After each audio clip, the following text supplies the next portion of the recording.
எல்லோருக்கும் நமஸ்காரம். இது ஃபோல்டபுள் மாடல். இந்த ஃபோல்டபுள் மாடலில் ஸ்க்ரூ மாற்றா பாருங்க. ஃபோல்டபுள் மாடலுக்கும் ஸ்விங் லாக் மாடலுக்கும் பின்னாடி ஒரே சப்போர்ட் கொடுக்குறது இதே மாதிரி தான்.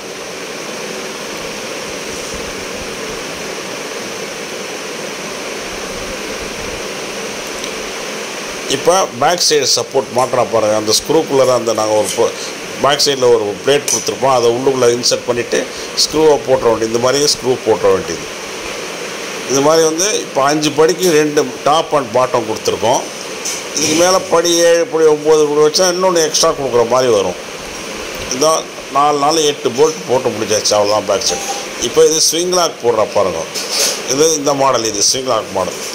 அந்த ஒவ்வொரு படியும் பக்கத்தில் கொண்டு வச்சுட்டு அது இப்போ 5வது 4வது படி, இப்போ 3வது படி வச்சு 3வது படியும் 4வது படியும் ஜாயின் பண்ணுறான்.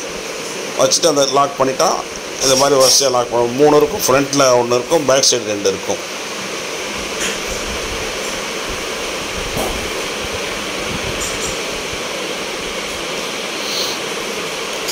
இப்போ 2 சைடும் போட்டது ராவாக பிளைனாக காமிச்சு. இப்போ படி போடுறான் பாருங்க. ஃபஸ்ட்டு படி போட்டாச்சு. இதுக்கு 2வது படி போடுறான்.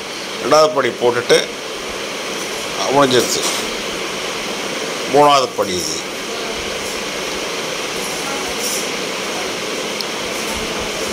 இது 4வது படி. 4 படி போட்டாச்சு. இது ஃபினிஷ் ஆகிடுச்சு, படியினுடைய ஃபினிஷ். இதுக்கு மேலே ஃப்ளெக்ஸி பேனர் போட போகிறோம் பாருங்கள் எப்படி இருக்கு.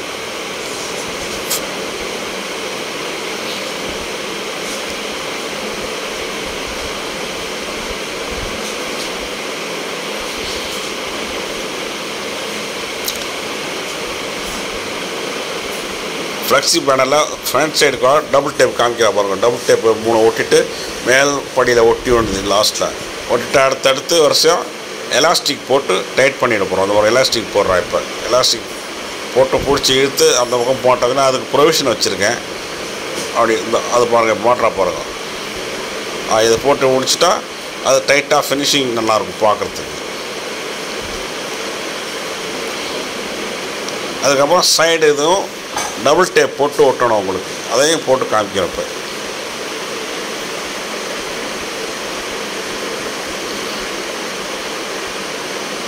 சைடு டபுள் டேப் போட்டுட்டு இது மாதிரி வச்சுட்டு ஃபிக்ஸ் பண்ணிட வேண்டியது வரிசையாக. ஒவ்வொரு படிக்கும் 2 மேலே வச்சுட்டு கீழே 4 வச்சுட்டு எல்லாம் 4 டேப் போட்டு ஒட்டிட்டு எல்லாம் முடிஞ்சிடுது ஃபினிஷிங்.